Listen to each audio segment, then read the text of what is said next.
An unexpected live tonight for some news that nobody in the Washington Commanders community wanted to hear. It's coming now. It's the Reedie Zee show. It's the Reedie Zee show.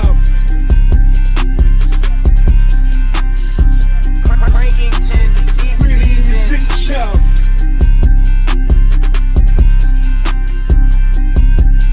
It's the Reedie Zee show. Reedie Zee show. Reedie Zee show.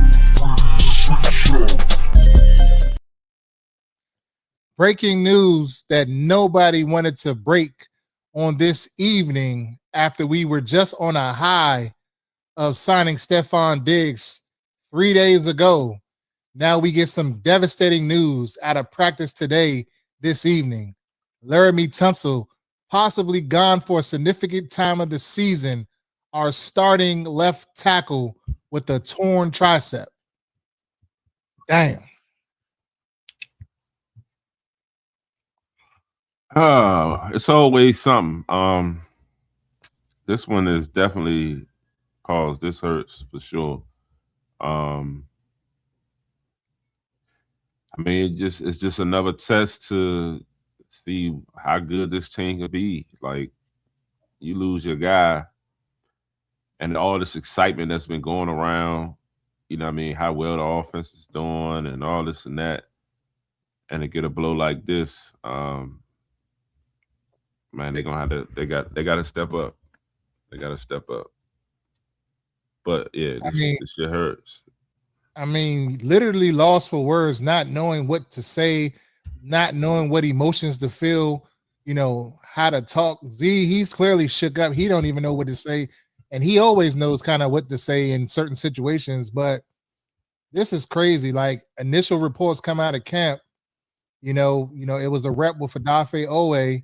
He's going up against him one-on-one, best versus best, you know, from Commanders land. And, you know, it was initially reported as a neck injury, maybe possibly a stinger. And then about 30 minutes ago, 45 minutes ago, we get the internet going crazy, jumping with tweets everywhere saying that it's a tricep torn. Here's the video right here. See if you can blow it up some.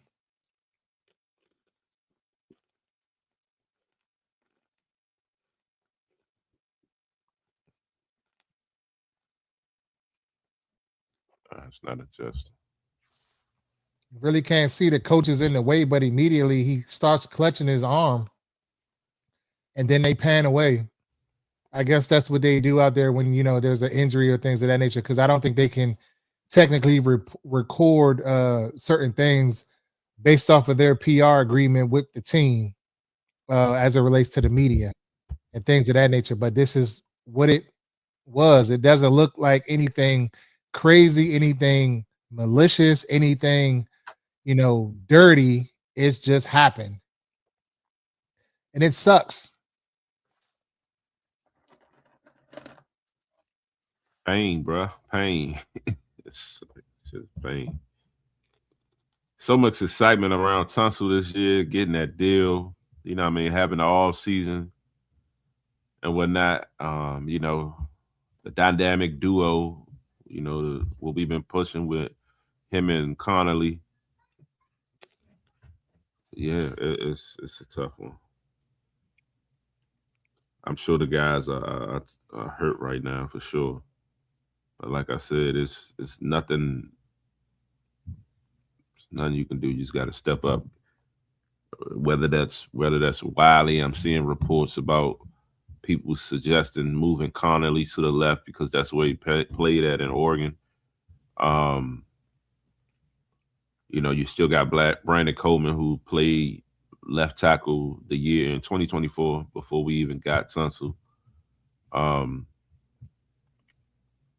Andrew Wiley, potentially, they said Andrew Wiley subbed in for him today and finished practice at left tackle. So he's an option. Yeah. Do you go out and do you go sign somebody? Do you stick with the guys you got? I kind of like. I think the bats that we have, they aren't trash, but yeah, I mean, if there's a starting caliber guy out there, I think you bring him in to compete. You doing it? You Yeah, I doing it? mean, the best available right now is Taylor Decker, formerly of the Detroit Lions, 32-year-old left tackle free agent. He's out there.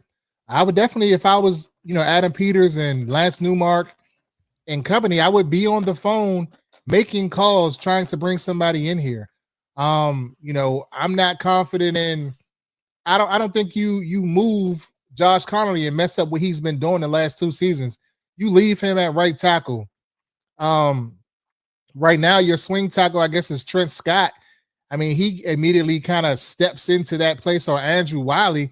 I don't know if I necessarily trust Wiley at the left tackle.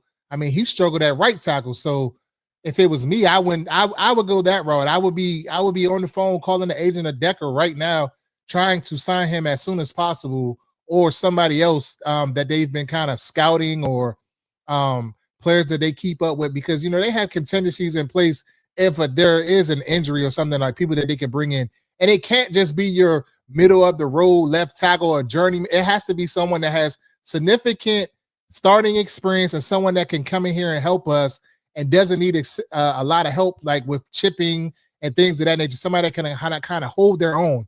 This schedule is tough the first 5 weeks, and we just got to figure it out. So this is going to be a test of our mettle, our true mettle as a team. And we'll get through it. You know what I'm saying? Injuries come with it. It's tough. It's heartbreaking, but we're not going to sit here and cry. We're not going to sit here and bitch and moan. It happens. It is what it is. We're going to move on. Next man up mentality, like it always is. Business as usual. It's a tough blow, but we definitely have to get through it. We got to, I'm kind of, in a sense, it's like, well, at least it happened now. So if we go on this playoff run, he has, runway to come back and get back in that starting position later in the year. It sucks. I know everybody's blown, but we got to just figure it out. Yeah, man. Yeah, for sure. See some of the comments. Maul, what's up?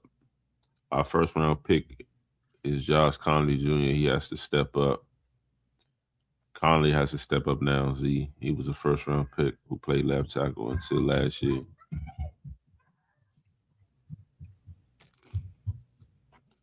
Mike H1242. Did Tunsil look healthy before he got injured? Yes, he did. Looked in top shape. He was posting his videos, all with his workouts and enjoying life. But he was putting in the work. He was in shape.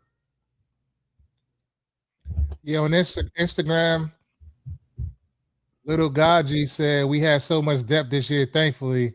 But man, this is an L. They said just bring up Coleman or Wiley at left tackle. We straight either way. I mean, yeah, in a pinch, you know what I'm saying, given that we're at the first preseason game this week as we go into joint practice with the Miami Dolphins. It's still time, but I'm not sold on Andrew Wiley. And I'm damn sure not sold on Coleman. He could barely win a job against Chris Paul for the left guard position. So now we're going to kick him back to tackle. I mean, I get it. You got to do what you got to do, but I say the best course of action is to bring in Decker or whoever else is out there that has some experience. That's what I would do. It's definitely sad. Throws coach Chip says, okay, instead of 14-3, we'll go 13-4 if left tackle can't play. Stacking Doji says, where O-line is cooked. Tunsil's out 4 to 6 months.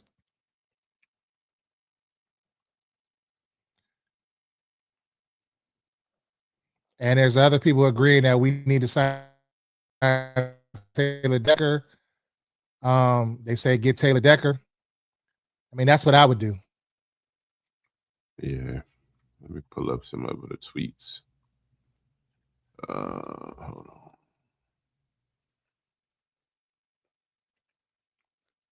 So Garofalo says that it's not. It's the wrong one. This one. But So he Mo, I don't said that. necessarily. Go Oh, ahead. go ahead. Go ahead. Now go ahead. No, I was saying. So Garofalo said the Commanders hope it wouldn't be a significant injury, but testing this afternoon revealed the extent of the injury. So he had some tests. Nikki, the MRI taken out to practice confirmed the tear. The timeline for his recovery isn't totally clear, but the nature of the injury is such that he'll be out for a good bit of time.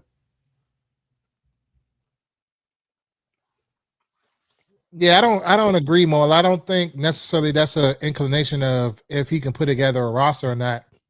I think that we just have to in this stance. Like, you know what I'm saying? Like, now if it was an injury where he was going to be out 2 to 3 weeks or something like that, or a short time, then yeah, I think you go there. But as far as just like almost a season being out, I think you need a better option, in my opinion. I mean, they can play it, but is it going to be a strength or is it going to be an extreme weakness? That's the thing. Mm. If you haven't already, make sure you please like, share, subscribe, share this video out.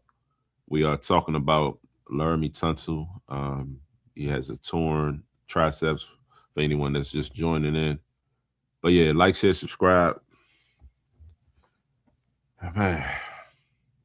So what would you say? So you said that with Coleman, him losing the job with Chris Paul last year doesn't make you too confident that he can be the guy left tackle. I mean, I think I would say this. Ultimately, in 2024, we saw Coleman come in here and start, and he wasn't that bad. But obviously, last year in 25, they saw the need to go out and trade for Laremy Tunsil and bring him in, and then they just re-signed him, earlier in the offseason. So they didn't have true confidence in Coleman. Now, I'm not saying that he can't play or these other guys that we have can't play in a pinch, but I'm saying, like, this is long term. Like, we got to come to terms. Like, it's a torn tricep. It's 4 to 6 months recovery. So 4 to 6 months from now, where it's so basically it's August 1st. Just say August 1st. September, October, November. He's not coming back until December, possibly January playoffs. So, I mean, and then you're talking about Coleman. We don't even have confidence for him to play left guard. So again, now we're gonna bank, Jayden Daniels backside on blindside on this. Now he's played it before, so you got to give him the benefit of the doubt. But if need be, I'm gonna go get somebody else just to strengthen the roster. I don't trust Andrew Wiley to put him over there. He struggled on the right side. Do we forget that?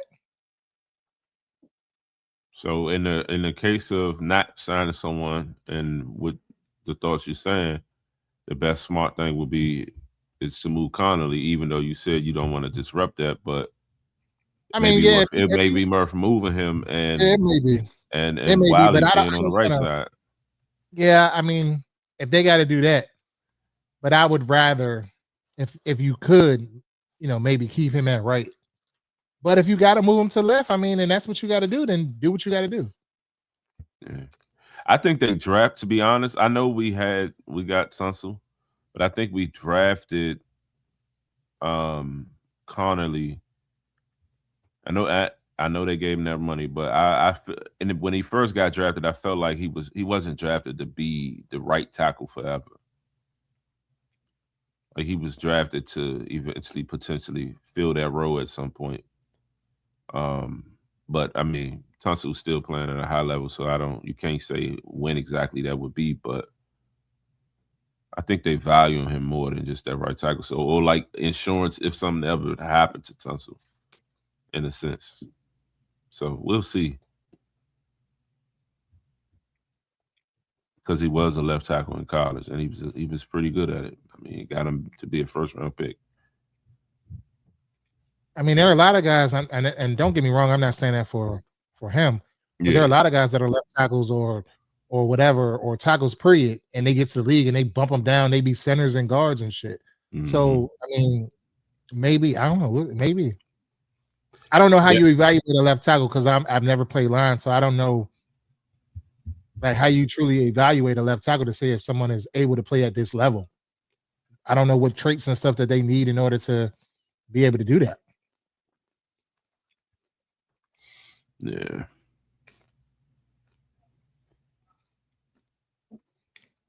We will be fine. Fan base need to relax.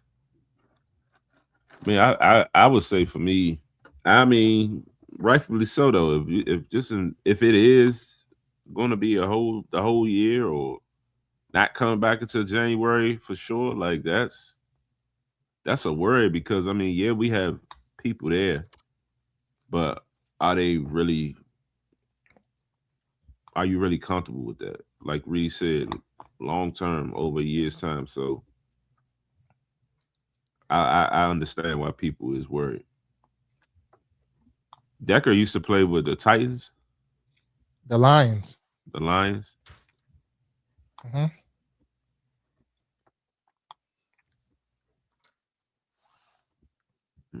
I mean, Jonah Williams is out there.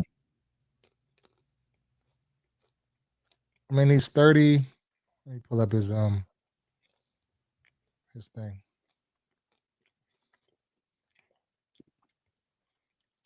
Share it to the screen. I know I'm trying to find it.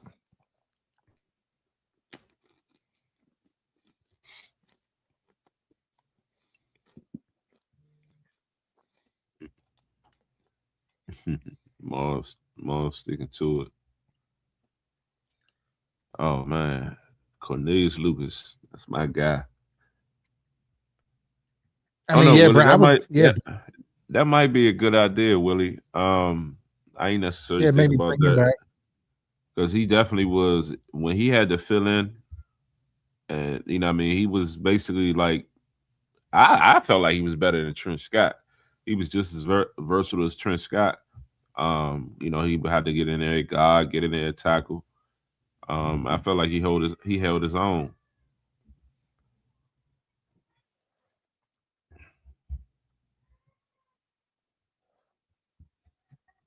Can you zoom on it? I'm trying to. There we go. Can you see it? I can't. I'm in a different window. It's zooming in. Yeah, it's on there. But also, so yes. I'm about to say also when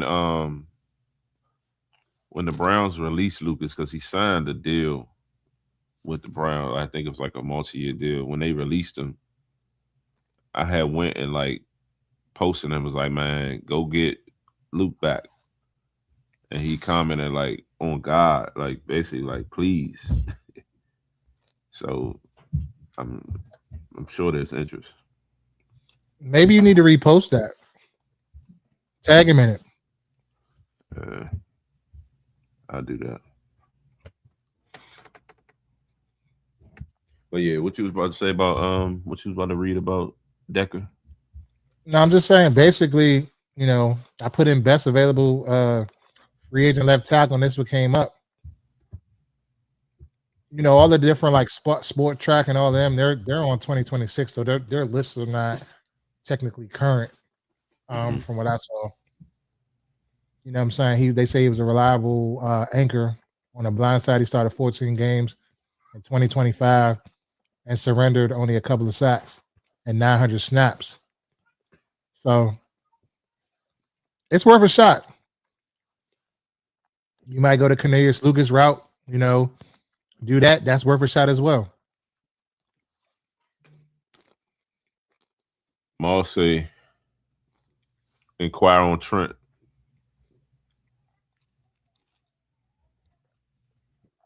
What you think? Trent Williams? Yeah. It ain't happening though. Yeah, they're not going to trade Trent. It ain't gonna happen, especially not to us. If Adam Peters giving pulled the the whole shit off IU. like that, he would go. Yeah, Yeah, if he pull that shit off, oh, I don't shit. He re up his contract right then and there. go ahead. Go ahead. I will put him in front of my man Scott McLuhan. You know, that's my man. I bang with Scott McLuhan. Which they said he tried to bring Diggs here, and he got vetoed by your man Jay and your man Dan Snyder. Yeah, that's because he kept getting drunk all the time. They ain't think he was saying shit right. Go ahead.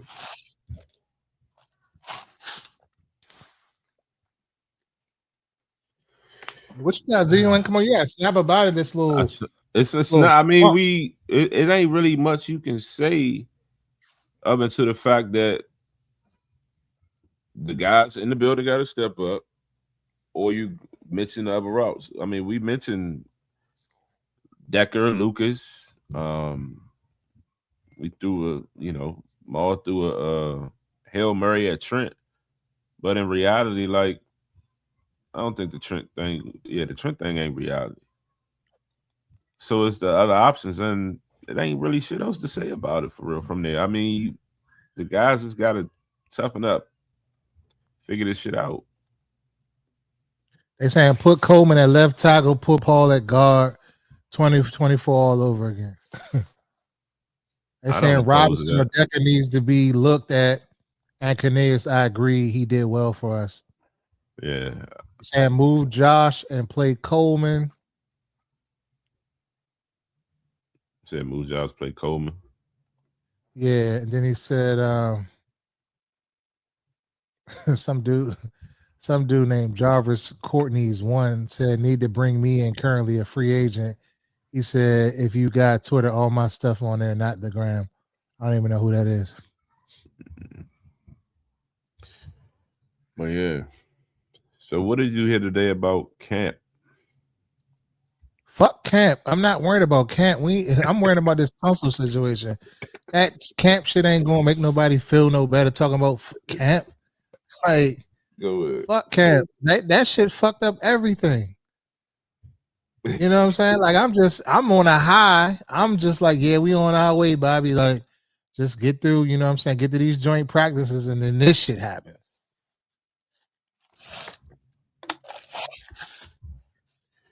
Painful, it's demoralizing. Yeah. Lost for words. Lost for words. I don't like the basking that we got bad luck shit, but yeah.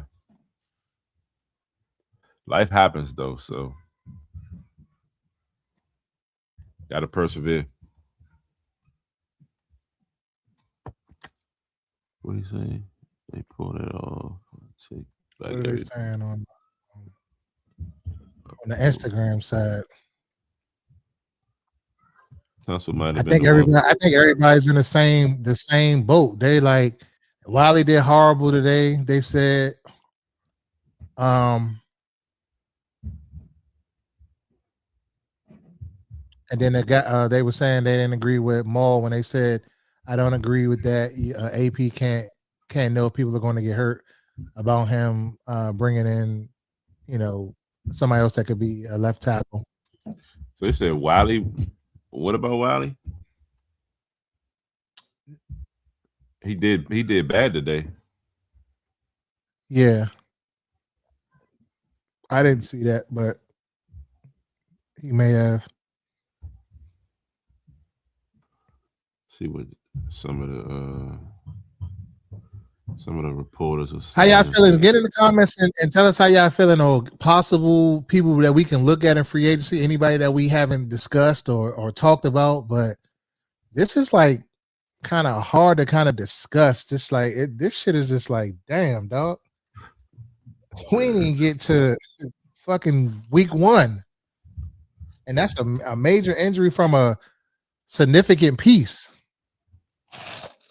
Yeah, JP Finley said, undeniably bad news for the Commanders. We're all going to talk Coleman, understandably, but they did just draft a first-round tackle a year ago. Wiley went in today at left tackle. That would certainly be the plan right away, but lots of things can change plans. My wife from the Tunsil News, it's bad, but it's one player. It's not Jayden. Season hasn't started yet. Maybe she's right. At least a glass full approach.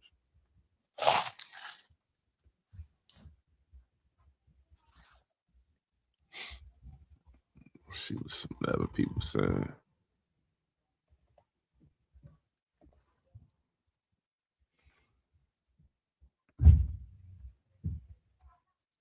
Grant Paulson.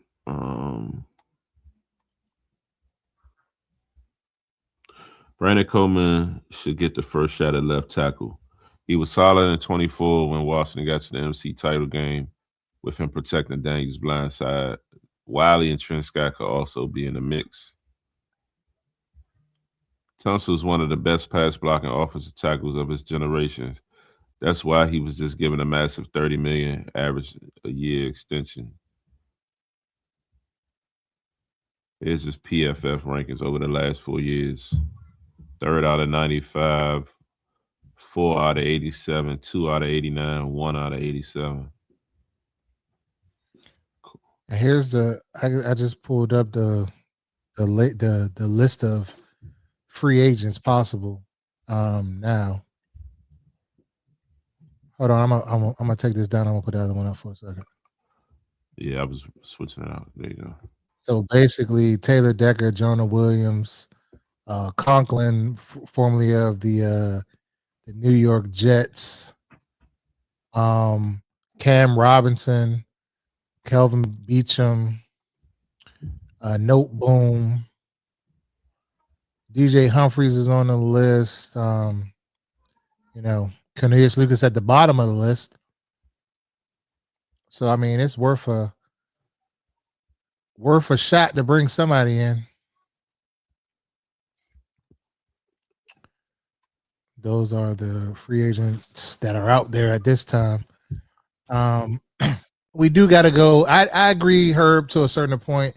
We definitely got to go next man up, but I'm not sold on Wiley. I don't know. You might be, but I'm not. At left guard, at left tackle, I'm not. I don't know. Now, if you're gonna move Connolly to the left side, then put Wiley or one of them, and then maybe bring back a Cornelius Lucas or somebody else on the at right tackle. Or Trent Scott. Do y'all trust Trent Scott? You trust Trent Scott, Z? Trent Scott is not bad, but I'm not as confident in him at that position as I would be if it was Coleman. I think I'm more confident in Coleman just based off of I know he wasn't horrible in 24. He wasn't the greatest. He had his moments, but he wasn't horrible. And also Cliff's offense with all that dropping back and in the shotgun all the time, it's different than the offense that we got now. So I just simply think that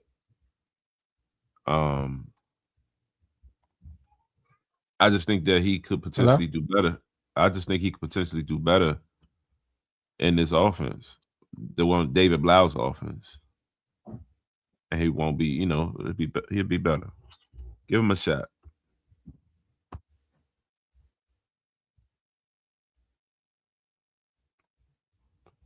Well, bring up what Scott Abraham said.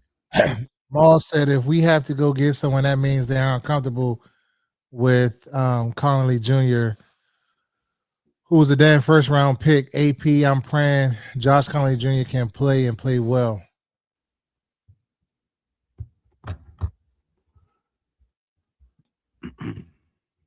Bring this on the screen. Hold on.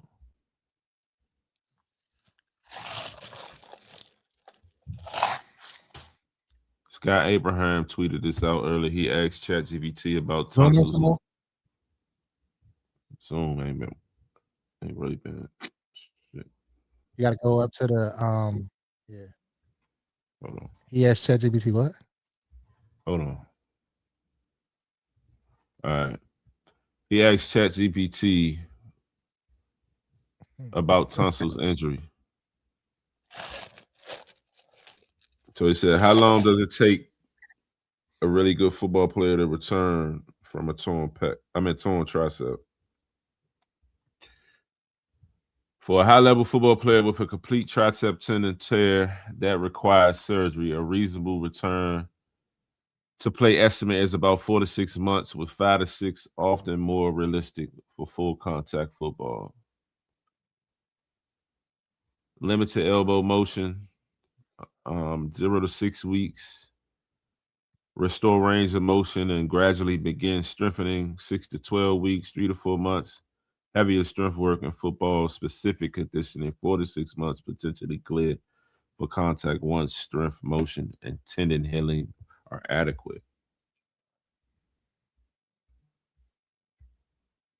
He'll be out, out. Yeah, that's pretty much the season, bro.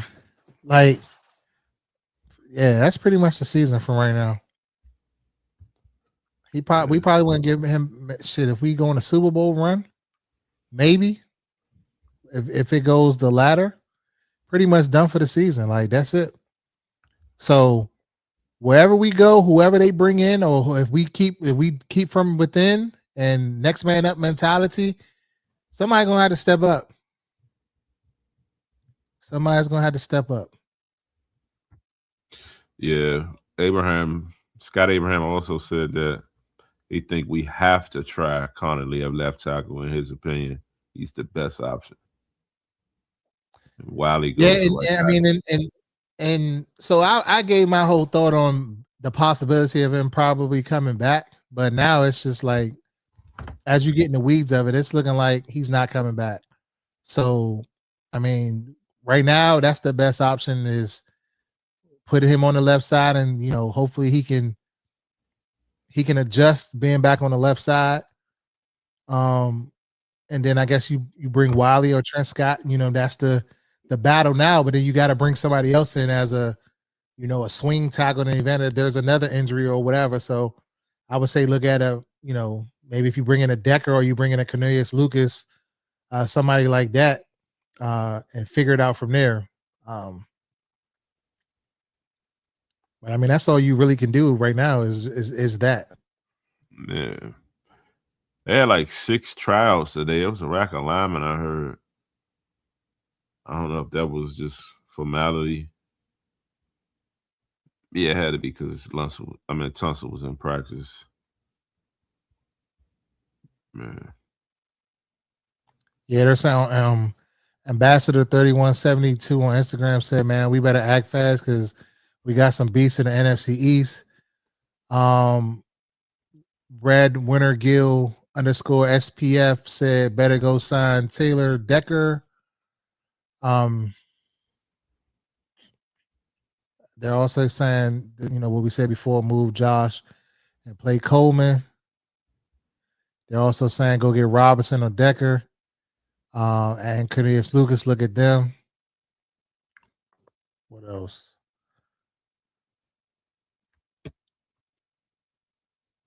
And then Chains 2334 FFL says, "Bro, I'm not trying to be dramatic, but like, come on, man. Washington has a curse. I swear they do. I'm so sick of this shit. Looking all good in training camp, getting us all excited just to wake up to this."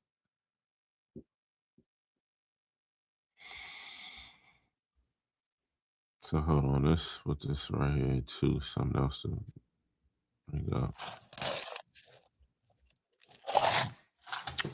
So Mark Bullock, NFL, retweeted a post from August 4th where Brandon Thorne, NFL, said 111th overall Brandon Coleman.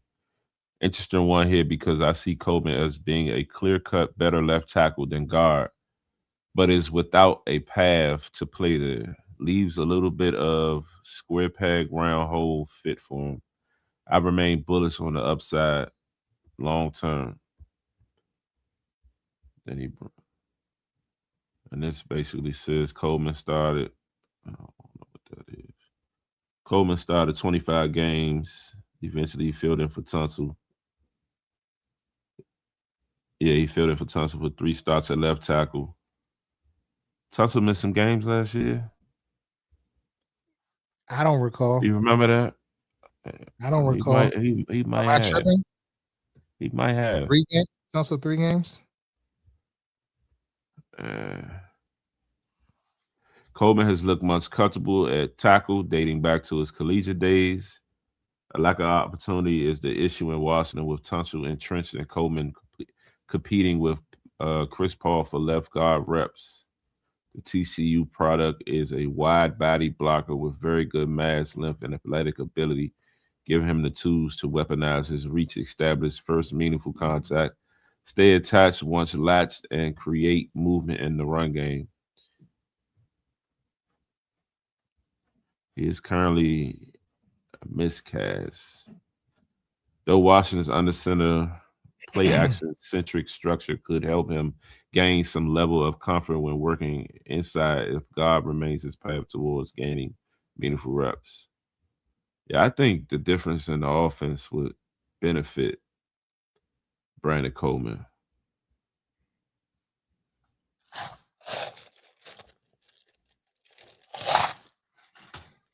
Mark Bullock also said Coleman back to left tackle is the play. Wiley better on the right side. Spent 18 months developing Connerly for right tackle. Don't want to disrupt that. So he sides with you, Reedie. Coleman had looked most comfortable at left tackle. Moving Connerly over would disrupt 2 positions. Plug Coleman at left tackle. Chris Paul wins left guard by default. Wiley backup swing left offensive lineman. Then you go with the original game plan. Run the ball, lots of play action. Plenty of misdirection helps insulate offensive line.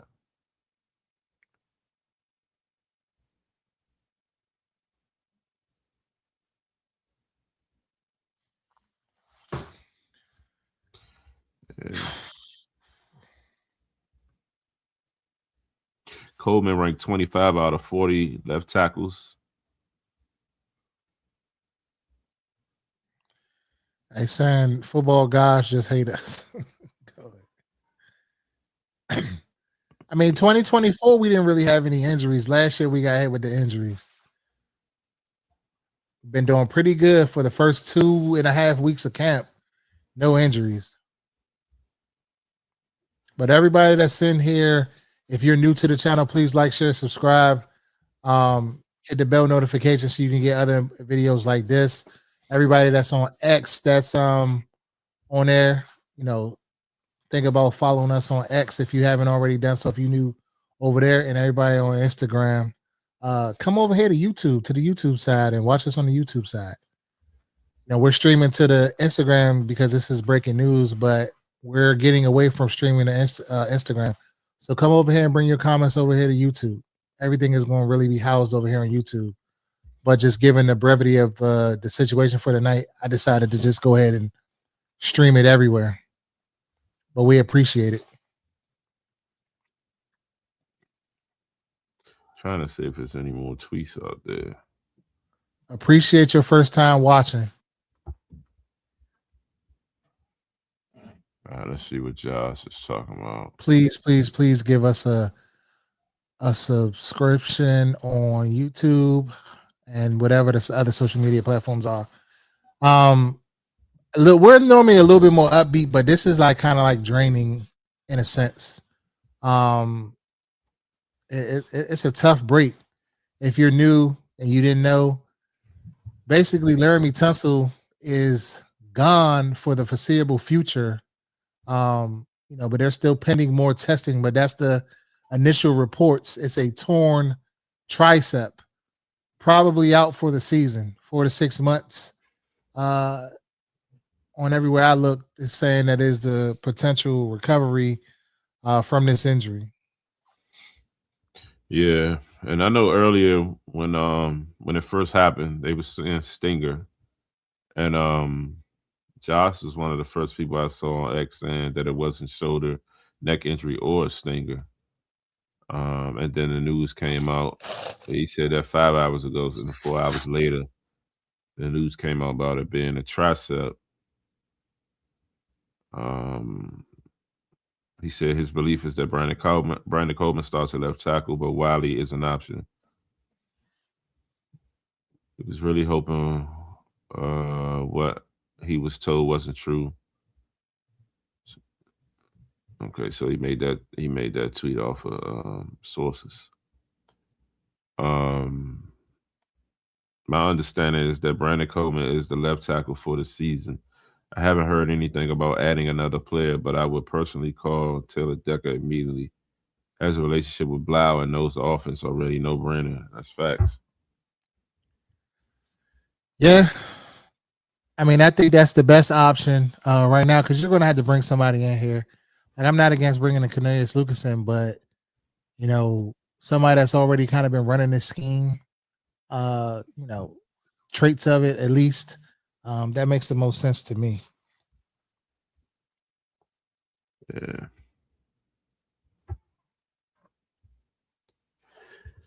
Thank you for subscribing. We appreciate you. Appreciate you. Huh. How does this affect the run game? This, do you think? I don't necessarily think, I mean, I feel like these tackles, I mean, I would put them in a run game, but it affects the pass game like significantly. I know, correct. That's why I started with the run game. Like, how do you affect? Because there was a report earlier that the run game sucked in practice today. Interior, like more so up the gut. So now that you have, that's the now problem. you have this big blow to the left side. Like, man, this is a big deal. Yeah, at center. I mean, at center and guard. I mean, that was consistently a problem that we've been talking about. Everybody, I mean, pretty much in the community has been talking about that.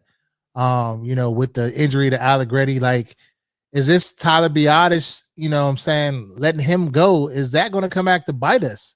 You know, is that one of the moves that Maul was talking about that he doesn't particularly like from Adam Peters? Is like, you know, we went after, who was the center we were trying to go, I forget his name. That got the big one. Yeah, Tyler Linderbaum, formerly of the Baltimore Ravens. Who did he sign with? He signed with Chargers. Somebody. I think so, yeah. Who in the chat, if y'all remember, who did he sign with? Linderbaum. We went after him, but apparently, you know, he wanted to go elsewhere or something like that, or we didn't give enough. We weren't offering it. The Raiders. It's like 30 million he got, 30 plus million he got. Something like that, yeah. He signed with the Raiders like 28, 29 million a year. It's crazy shit. Yeah, for a center. So I mean, I guess they wasn't willing to pay that. I wouldn't pay that either. But yeah, is that going to come back to bite us? Not like getting rid of Tyler Biadasz. I don't understand why they moved on from him anyway. Like, he still had term left on his deal. That kind of bothered me a little bit. And then, you know, the guard situation is just a battle. Like, they going back and forth. I mean, Chris Paul obviously won the job last year. He was the starter. The right side was pretty much straight. You have Connolly Jr. returning, and you also had Sam Cosmi returning. Then you know, you start the very first day of training camp. Nick Allegretti, he gets hurt. He's been on the shelf with the calf injury. Dan said he'll be reevaluated this coming Thursday. Him and John Bates, the tight end, that's hurt. And then now you add, you know, Laremy Tunsil probably going on injured reserve for the year. You know. Yeah, this Young Cass 252. Appreciate you tuning in, brother. He says that we're gonna wait to the last minute to sign someone. I want to say when I first read it, my initial response was going to be, nah, I feel like they've been more active, which I do feel like they have been more active. And I mean, even though the Diggs signing probably seems like it took forever, I think at once they realized that there was a real urgency, they made the move. Normally this would have been like right before camp. I mean, right before the season start or wait around cut time or something like that. Whereas, like, they got him in early. He still got a lot of time to learn the offense, things of that nature. So I feel like this year they've been moving with a little bit more urgency than previous years. So we'll see. But I'm with you. I'm with you. They saying we need to be positive. I think we're being positive, but I'm just saying sometimes you gotta have them tough conversations and call a spade a spade. You know what I'm saying? It is what it is. Like we know the caliber of players that's on this roster. Like, you know, I mean, they might be able to play left tackle, but I'm not confident. Um, I just think you need a dog as a left tackle. You know what I'm saying? Like, when you're trying to get over the hump for a game, 2, 3, maybe at the most for your marquee signing left tackle to come back, then that's cool. But for a whole season, you know what I'm saying? Like, that's tough with the amount of edge rushers and amounts of exotic blitzes that, the teams that we're going to play are going to bring, you know, these defensive lines around the league are not no slouches. So it's like you kind of got to have somebody that can hold up in that pass protection role. Like I don't necessarily think that I'm mad about if they have the run block, but I think in the pass protection, you know what I'm saying, with Jayden's back being to the line of scrimmage, you got to be worrisome about that. You know what I'm saying, coming from under center.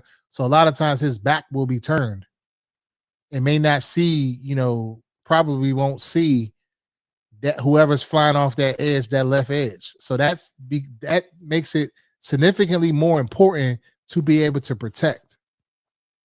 Yeah, because teams definitely going to go line up their Myles Garrett's, their Crosby's, their best pass rushers on whoever's on that side. Michael Parsons. I mean, not that we got to play some of those teams, but you get what I'm saying. But yeah, I mean, the best thing you can do is just, like we said at the beginning of the show, is like the guys got to step up, next man up. If they make a move, see how that go as well. But just got to persevere, push through. It's nothing like it is. It has happened. It's you just got to move forward and figure out the best case. The guys are going to have to step up though. Like they're really going to have to dig in. It's just some more comments on Instagram. Greg P_coach says we got to think we made it far with Coleman, and if they aren't going to put Connolly there, you got to go get Taylor Decker. A4 Manley says, didn't they just sign 3 offensive linemen? Yes, they did. I agree. Guys, really kind of.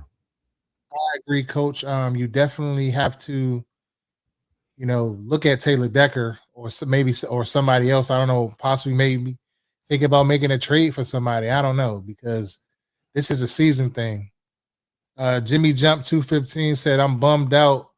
But if we can count on anybody to make it back, it's LT. I don't think he's coming back. I don't think this is going to be like an Adrian Peterson type recovery. I think it's going to take what it's going to take. Shout out to Art by Rapid. We appreciate the super chat. Much love, man. He says Coleman greater than Wiley. Put this into perspective. I'm thankful Peter signed every O-line back. We were good, baby. Hail to the Redskins. Yeah, I mean, you want that continuity, especially like with your depth guys, because you never know. One thing I do like about what they've done in almost every room, they have made it competitive. So like, other than center, I would say, like we kind of have somebody that is slightly trustworthy. It may not be the savior, but it's something that you can live with. If something ever happened to whoever's the starter, but except for like center for real. So I continuously say that I feel like they've raised the floor of this team. by going out and getting much better depth guys. And all in all, I feel like, you know, it's a good thing, and it's going to help us. Yeah, Alex Sumo the King on Instagram says if we can't get Decker, then we should have Coleman start at left tackle. He wasn't the best in 2024, but he was serviceable on our run to the NFC title game. Yeah, I agree. I mean, maybe that's a possible answer if you're not going to move Josh Conley Jr. over there to that side. That's one of the scenarios that we've talked about. I mean, that's probably or Andrew Wiley over there. I mean, I don't know if I'm not sold on Wiley at the left side. He wasn't. I don't know, bro. I'm lost for the words. Coleman's still on a rookie deal. And doesn't sound like he's beating Chris Paul. This will get him field experience and possibly, yeah. I mean, that is all facts. You know what I'm saying? If he can come in and play well and do what he needs to do, he gets another opportunity to show he's a left tackle. He could be a left tackle. I mean, that's encouraging. But he's getting opportunities to be a guard and to be a starter, and he is not panning out. So that's another thing. But we just gotta wait and see. I'm pretty sure it'll be somebody in here tomorrow, or something's going to happen. There's going to be some type of corresponding move.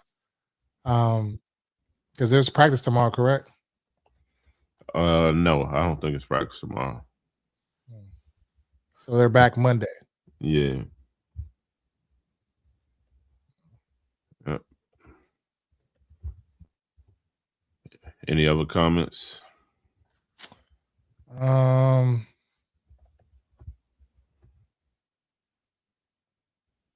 That's pretty much it on the IG side. I think I hit all of the comments that wasn't just a hi or what's up type, people just basically reaction, no, heartbroken, things of that nature on Instagram.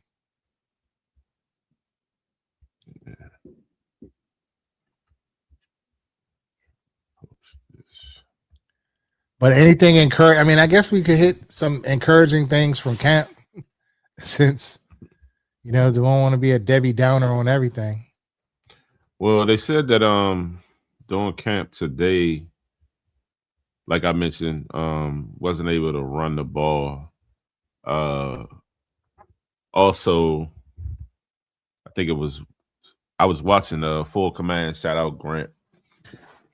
He kind of helped me update and kind of keep me some of the inside talks about what happened today. But he mentioned the run game, and he also mentioned that they didn't really score a lot of touchdowns. Hartman did have like a 50-yard bomb that he threw. That was the only touchdown of the day. But the offense was pretty like starting from deep down, pinned in their own territory and trying to drive the field. But yeah, it wasn't a whole lot of going on. But then, I mean, one of the brighter sides of training camp, they talked about again. Drew Stevens had a perfect day. I think Moody ended up being like 4 for 6, and Drew Stevens went 6 for 6. So he's continued stacking his days. He beat Moody out the last practice. So this is 2 straight practices where he's kind of like, gaining a lead. The competition was pretty neck to neck up to the last practice, and that practice and today he's kind of like separating himself. How are you feeling about that with Stevens? I mean, I think me and you kind of been aligned with the Drew Stevens and the Jake Moody situation. Like we all been saying through the entire offseason that we probably prefer Stevens given his youth. I mean, Moody, granted, he is not that old. He's 26 years old, but it had its ups and it had its downs. I mean, I think Moody is kind of missing the deeper kicks, those 50, 53 and 56 yard type kicks. And I think minus the kick that last Saturday when I was out there. And that was in kind of like a 2-minute drill type vibe. Getting to a spot and just hurrying up and kicking with like not that much time on the clock. So I mean, one could argue it was rushed in a sense to give him the benefit of the doubt on that. But we'll see. I mean, I'm want to see who has the leg as far as kickoffs too, because we can't, be giving, teams good field position and things of that nature. We got to be able to, kick the ball out of there. So I want to see like where he's at on that. Granted, I think he is the better of the kickers at this moment, but it's still a long way to go. We still have a long way to go in camp and,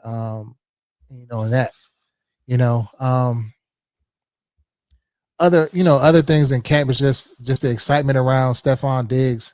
His first day in pads today. He looked well. Looked like he's moving well. From everything that I saw there, he was on NFL Network and he talked about Jayden being able to kind of spin the ball and like, what I'm saying, he throws guys open. There was a play that a lot of times Sonny Styles said there was a lot of times that guys he would be able to jump it and pick it, but Jayden puts it in a place where you can't even get to the ball. It's only, for the receiver.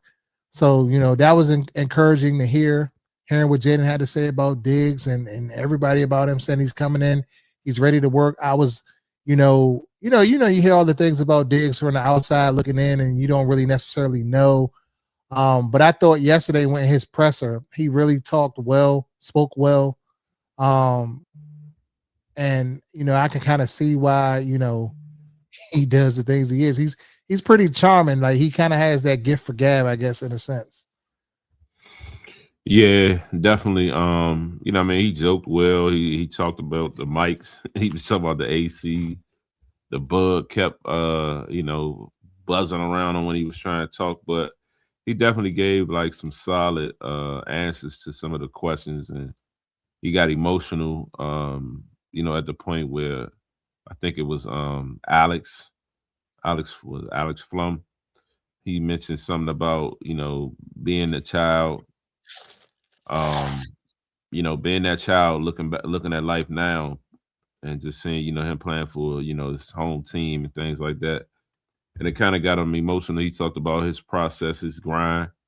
Mike Loxley, even the other day mentioned how Diggs is always in top shape. So, despite all that, has been going on with Diggs and the allegations and everything else, like he's still getting up and, putting that grind. So it kind of definitely like, it changed my perspective on him slightly. You know what I mean? It's just like, he might be all right, man. He might be all right dude. So yeah, as far as a locker room guy, like never question the on the field product that you get from him. Definitely a dog, definitely a precise route runner. You know what I'm saying? Definitely a guy that can get yards after the catch. Coming off the ACL injury last year in New England, like putting up 1,000 yards, like he was on pace to like one of them crazy Mike Evans type paces of all these consecutive seasons with 1,000 yards before the injury. You know what I'm saying? So he has like 11,000 yards in his career. I still think he has a couple years. He kind of openly admitted that, you know what I'm saying? A lot of his years were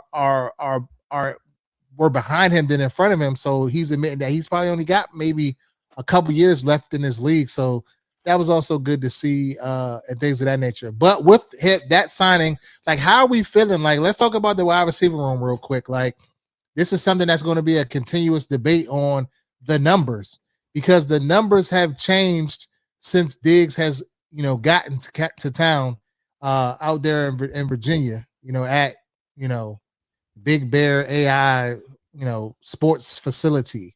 So like, what are we thinking? Like what in the chat, put in the chat. If you in here, it's like 200 people in here amongst all of the streams. If you in here on the YouTube side, as well as on the X side and the Instagram side, put in the chat, who are your top 6, 7 receivers if we keep 7? I think we're going to keep 6, possibly 7, but put who y'all think we're going to go with. I say the top 3, I give y'all the top 3. I mean, it's a no-brainer. Terry McLaurin, Stephon Diggs, Antonio Williams. After that, it's a toss-up. So who y'all got? Who y'all think is done at this moment? At this moment, if the training camp ended today and we had to select, who are you selecting based off of their body of work this offseason and into training camp? Fuck about your favorite player if you like this person or you like that person. Like, call a spade a spade. Who y'all got?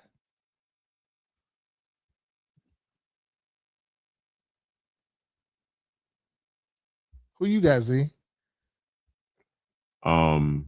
Terry Diggs, Antonio.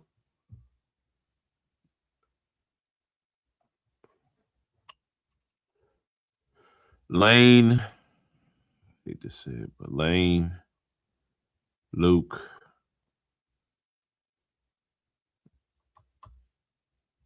Deami Burks, Bradley to the practice squad. So the three is the same: Lane, Luke, and Burks. Deami. I counted 7 receivers. 7 with Bradley in the practice squad. That's what I think is going to happen. Now, what I would want to happen is Terry Diggs, Tonio, Deami, Burks, and Bradley. I mean, and I know then that leaves Lane out. That leaves Luke out. I just don't think Lane is a great receiver. He's a hell of a punt returner. So, I mean, ideally, I know he's going to make the team. But personally, I just like, I don't know. But they're not going to get rid of both of their returners anyway. So it's just a hypothetical. But I just want to see a scenario where Bradley makes this team. I had some, my bad, not to keep pausing it. You could. But I had some worry around Deami Brown because I felt like maybe he was going to be one of the guys to get cut, but dang, Quinn just keeps praising, how much he like him and them bringing him back for a reason. So I think he makes the team. Alex Sumo the King on Instagram says Terry Diggs, Antonio Williams, Luke McCaffrey, Deami Brown, Treylon Burks, and Lane. He's saying that we're going to keep 7. I think Terry Diggs, Antonio Williams, and this is going to go against what I've been saying, but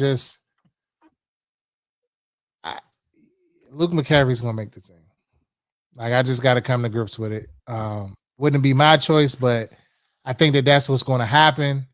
I think Treylon Burks has to make the team because of that body, style, that body that he has or whatever. We don't really have that. So I think you got to have versatility when it relates to that. Jalen Lane, he makes the team specifically because he's the punt returner, which sucks that he's going to count against our receiver numbers for being a returner. Because I do agree with you. I don't think he brings much to the pass game at all. I think he's better suited as a returner.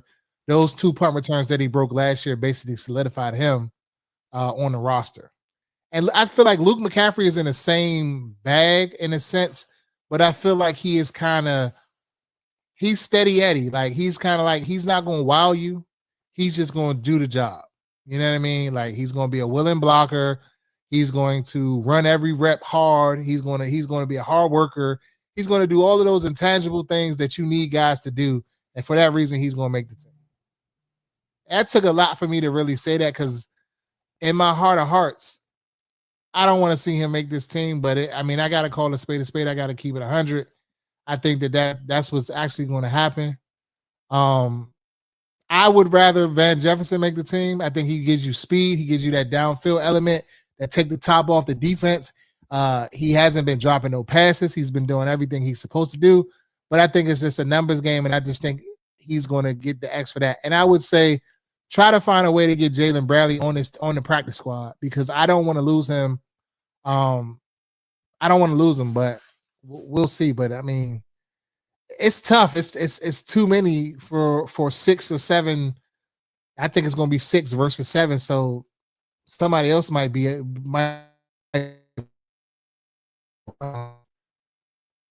and then now, that makes the math even tougher, because now with the Laremy Tunsil thing, you may have to carry an extra offensive lineman because you don't have that, that superstar ability just in case. You feel what I'm saying?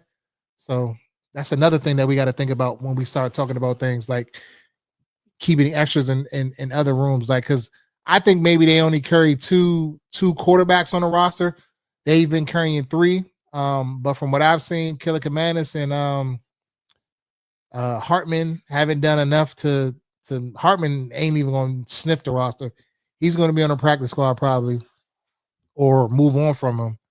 I think just keep two quarterbacks, but then you might have to put that extra person in the offensive line room, or you might have to keep an extra linebacker. You might have to keep somebody. So it is what it is. Everybody's saying they think they keep 7. Mike says Terry Diggs, Tonio, Bradley, Burks. That's 5. The others I don't know about yet. It's a prove it thing. I heard the Army hasn't been doing too good. Well, they had said the Army scored yesterday in practice. I think he scored the other day, and they were saying he was doing all right. There was one practice where I heard that he was having drops, but when I went back and did more research, it seems to be it was actually Jalen Lane. So, but Dan mentioned that the Army has been having a good camp. So we may have it might have been a typo when the reporter put it out. Yeah, I think sometimes you can't go off of because guys are maybe the ball's not finding them and saying that they're not doing good in practice. You got to look at those other intangible things, like how is their routes being ran, their spacing, their timing, and stuff like that. Like, just because the ball doesn't come to you sometimes, that doesn't mean that you're not doing something right. That means it could be other factors. It could be offensive line. It could be guys in Jayden's face. He may not have seen him. Shit happens. Like, you got to think this is progression football. So his first initial read might be, X to the tight end or something like that, and that backside Z might be wide open, and that might be with Luke McCaffrey or somebody else is playing, and we're like, oh, he's wide open, but he wasn't even in the progression. So you got to take all of that football stuff like that into consideration, when determining if guys, should be there or should not be there. Yeah.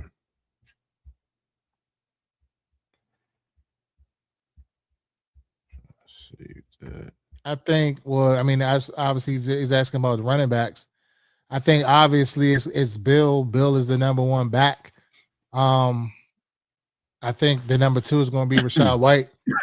And Kaytron Allen, because I don't see them cut. He was a 6th-round pick, but I don't see them cutting Kaytron Allen for Jerome Ford. Jerome Ford fumbled today, so he's probably going to be cut pretty soon.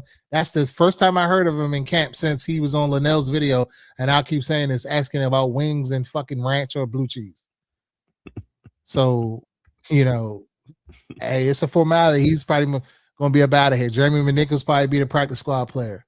So those are the 3.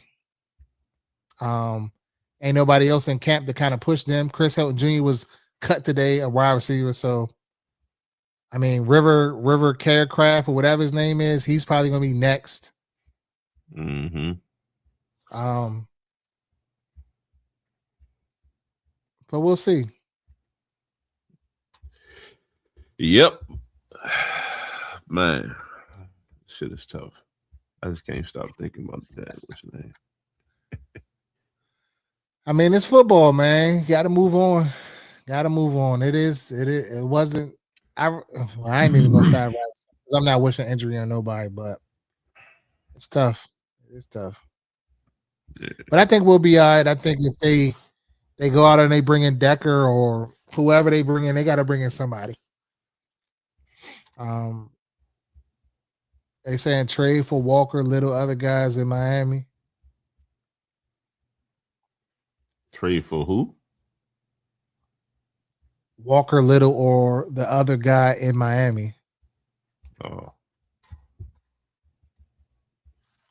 Teams don't just be giving up no tackles though. Like that's the thing. Well, we gave up what 4 or 5 picks to get Tunsil. Yeah, I'm just hanging. Actually, Walker Little plays for the Jaguars.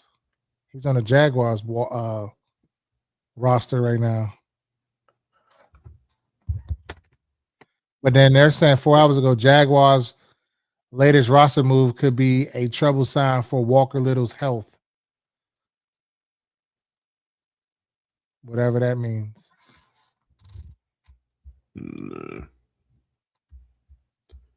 Close that out. Boom. Hold on, my bad. Let's pull up that comment. Y'all like this trade? Oh, go ahead. Lane can't catch the ball, and Camp Antonio goes for punt return. Luke was last season one of the best kick returners in the league. I mean, let's talk about this, like, because that's my thing. All right, we want to talk about Luke McCaffrey as one of the best kick returners in the league, but has he ever threatened to break anything past the 50? He'll get to the 30 to 35, 40-yard line. Okay. But has he even gotten to their side of the field? Or possibly getting down in territory? Like, it's like he gets that little burst because it's open, and he gets there, and then he gets tackled. It's like no separation, no burst. He's not the fastest. I don't think he has good vision either. And I know what everybody's gonna say out there. Reedie, you are a Luke McCaffrey hater. I ain't a Luke McCaffrey hater. I just call a spade a spade. It is what it is. I just think it's other guys that are better at the wide receiver position, and to take a slot for a guy just because he can get you to the 35, 40-yard line. I don't think that's that significant, in my opinion. In my opinion, it may, and the analytics may say it is, but in my opinion, I don't think so. But like, why do we keep acting like he's just like the next best thing of Devin Hester or somebody on kick return? Like, he's just out there hooping. Like, the shit is mid, bruh. Like, am I tripping? Y'all can tell me if I'm tripping. Am I tripping? Because I don't think so.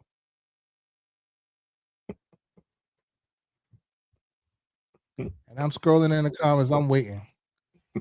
Like, tell me if I'm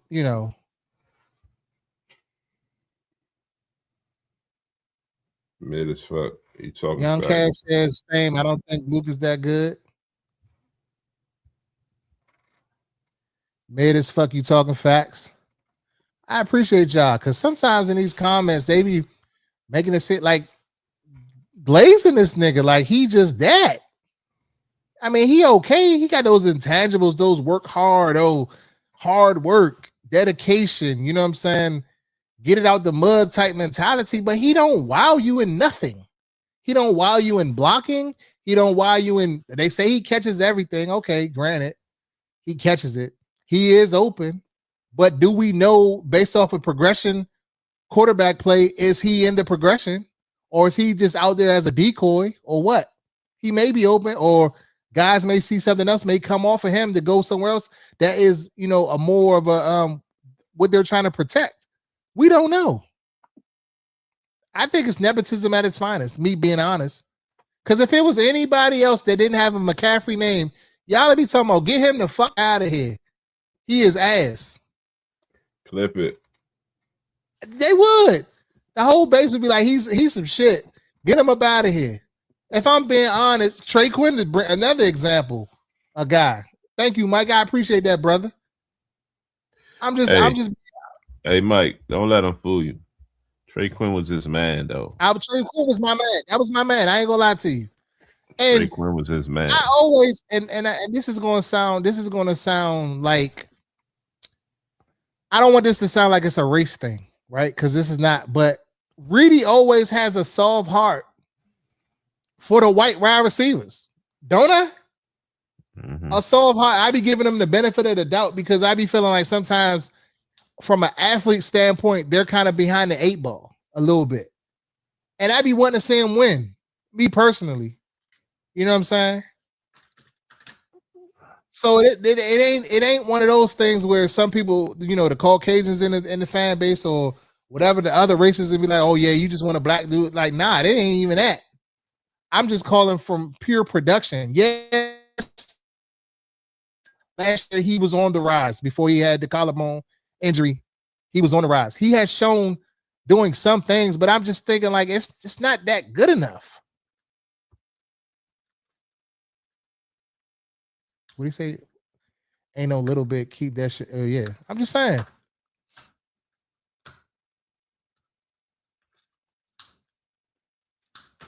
Yeah, I mean, you already know how I feel about Luke too. I mean, I'm not all the way out on Luke, but a part of me feel like, if he's doing this good that they saying, or if he got all this potential, we are in the perfect position to trade his ass and get something back for it, because it's a crowded room and there's other guys there that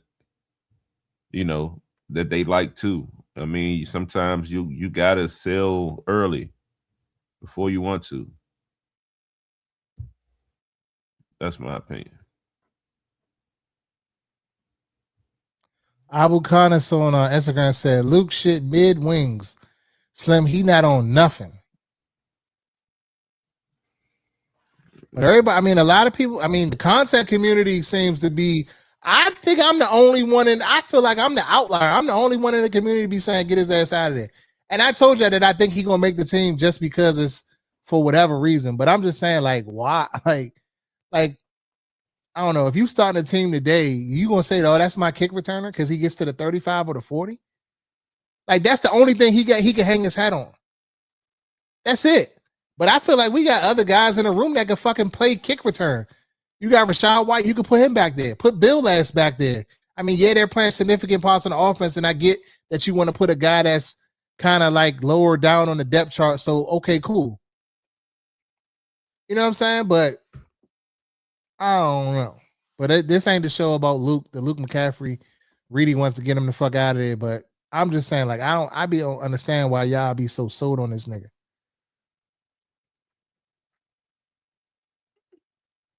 Yeah, that's facts. I think I agree. After today, you know what I'm saying, you do got to keep bodies because, you never know what's going to happen. I get it. But shit, even when he was in there before he got hurt, it wasn't even like he was just overly hooping. When Terry and all of them was down, he wasn't really doing all like that. What's up, Philly 5? How you doing? Chris Moore was the guy, the number one guy. None of them niggas was the guy. They always asked. It was Debo and the guys, remember? Debo and whoever and Robbie Chosen. Niggas was ass. I'm just keeping it a buck. Just me. I'm just saying. Yeah, they said running backs going to be chipping a lot more, which is going to affect Blau's running back passing game. They said put Diami back there. Oh yeah, Diami. Diami was returning kicks the other day in practice. Diami, it was somebody else. I forget who the other person was. For whatever, I mean, that's what we've been saying. For whatever reason, the coaching staff loves Luke. They saying we good, fellas. We getting 13 wins without Tunsil. Without Tunsil, we getting 12. They said with them we was getting 30. So damn, he was only worth one game. That's crazy work. No. They saying put Mikey back there. Eagles saying they D-line going to destroy us. It's crazy. Mikey, I don't know. Yeah, it's like 350 people in here, man. If y'all new to the channel, please like, share, subscribe, hit the bell notification between all of these platforms that we on. Please be advised that, you know what I'm saying, just because of the breaking news, we decided to go live on all of the platforms, but we're trying to push everything to YouTube. Can y'all help us out and sub us up on YouTube and come view the content on YouTube? You know what I'm saying? I know it's convenient to be on Instagram or to be on X, but just please try to cross over with us. We bringing y'all up-to-date videos, analysis, and reports on everything in this team. Our Instagram page is pretty much the number one source for all news on the Commanders. So go check that out and all of the reels and stuff we do over there and all the different things we do there. And we just want that's in here rocking with us tonight. This wasn't an expected show, but given the gravity of what happened, we had to go live. We had to stop everything and go live, but we appreciate y'all for tapping in with us. Major appreciation. That'll be us. Mikey Suspect.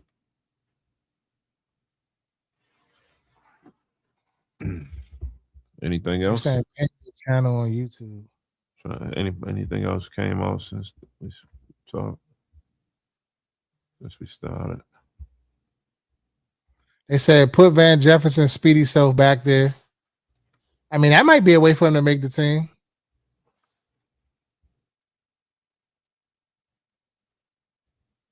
Hold on. Hold up. Long live the GOAT D-Lo. Who goofy? What you saying? Fuck no, he goofy. Who? Luke goofy or who? When they saying that we need him. What are you saying? I don't understand the comment. Clarify, please.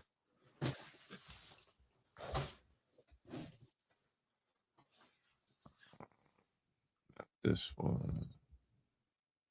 They saying Coleman gonna hold it down.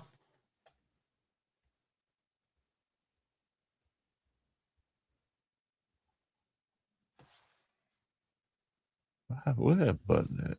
Use this instead. Oh, there you go.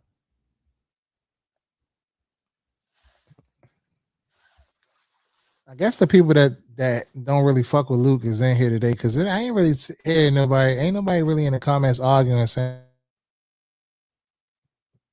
Lukey. Like, what's spooky about that nigga? Like, what is spooky about it? Like, what do you fear? So this clip right here, is to remind us. It says a reminder: Brandon Coleman can play left tackle, and this is against Trey Hendrickson. Baltimore Raven. Pancake.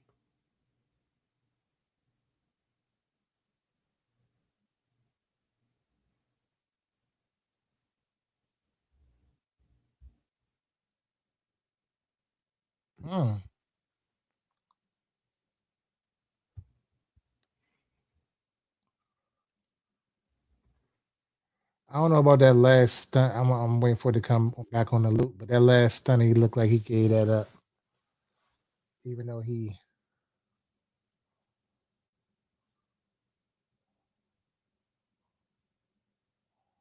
that's look here a hold. Nah, that was the center.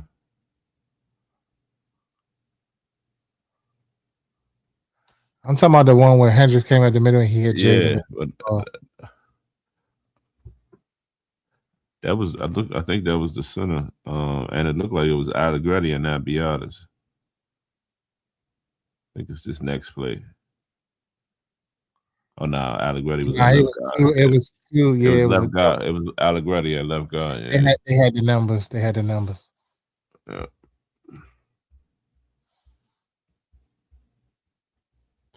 Brandon Coleman, left tackle. Make it happen. So yeah, they saying basically slide Connolly to his natural position and try Coleman at the right tackle. And then they're saying, where's the rest? It was clipped. So I don't think it's a full highlight take. HVAC Tech _NC. They're saying, where's the rest? I'm pretty sure he got a couple hits and sacks. There are more people also saying, go grab Decker as depth and can move him around if you can't get it together.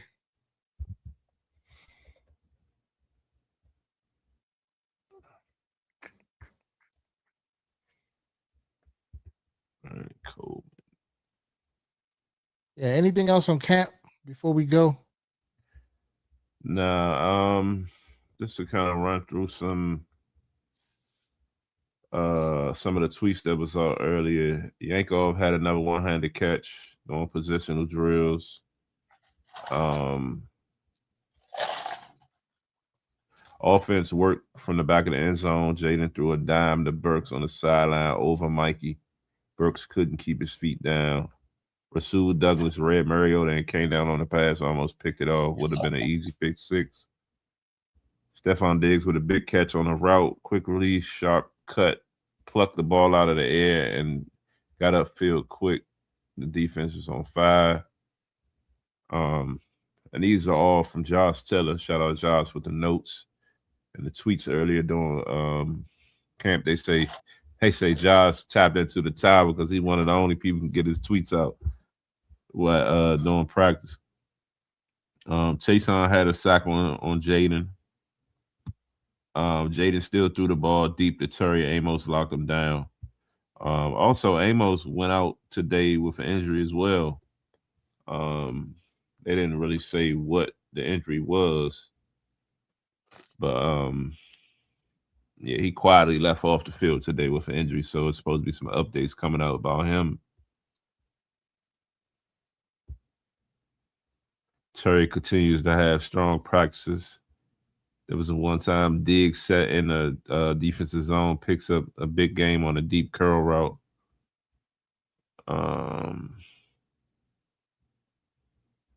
Oweh looking strong. K-Tron had a good practice. Joshua Jones continued to push the tackles back and to the quarterback. One of the Moody kicks was a doink.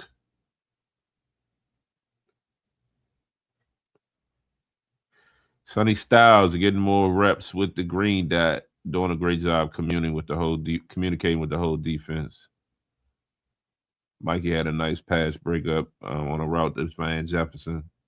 Sanat had two massive blocks as a fullback. So he's going to be that lead blocker. Diggs made a ton of plays in 11 on 11s. Van Jefferson had a big play on a Meek. That's pretty much it. And then the Tunsil news. Again, shout out Josh Teller for those wonderful tweets, keeping us all tapped in. So what happened today at camp? The button says, good news is Oweh putting people on. I don't even know how to respond to that. Right, facts. Like, now if it was somebody on the Dolphins next week, then yeah, okay. But damn, like friendly on friendly fire, it's crazy. But yeah, if you're just getting on, make sure you go back and watch this video. We've been on the last hour and 28 talking about Laremy Tunsil, the breaking news that he has a torn tricep. He's out indefinitely. It takes about 4 to 6 months for recovery, so he's likely done for the season or done for about 90% of it, depending on how deep in the playoffs, that we can go if we make it. So yeah, tap into that. Tap into some of our other videos. We'll be recapping the days of camp. We had a nice video on Diggs as well. We kind of broke down what he offers to this offense. Kind of talk about that. We got some good praise from the comments. So go check out the videos as well. And stay tapped in with us. But please like, share, subscribe at Reedie Zee on all platforms. As Reedie said, we reached tonight.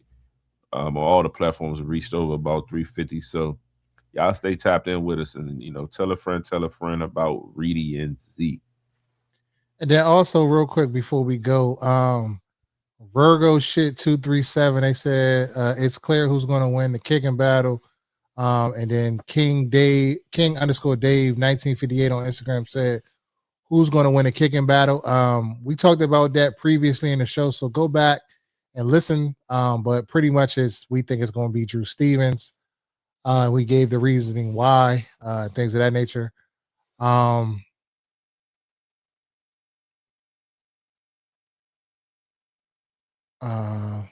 Yeah. So thank you for those jewels, the buttons. Yeah, appreciate you. Much love. But I think we're at that end of the show where it's pretty much we kind of exhausted and talked about everything. So to not be redundant, if we don't have any more comments or anything else, Tyler Decker can't handle the humidity. It's crazy.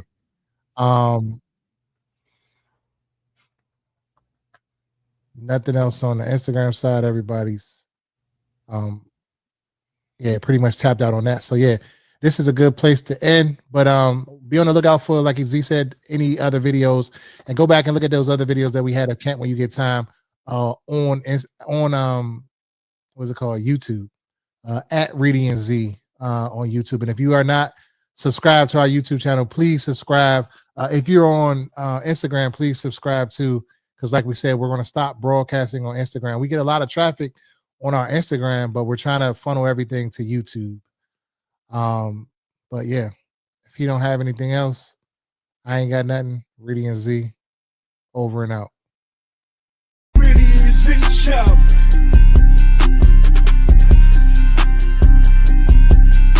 It's the Reedie Zee Show.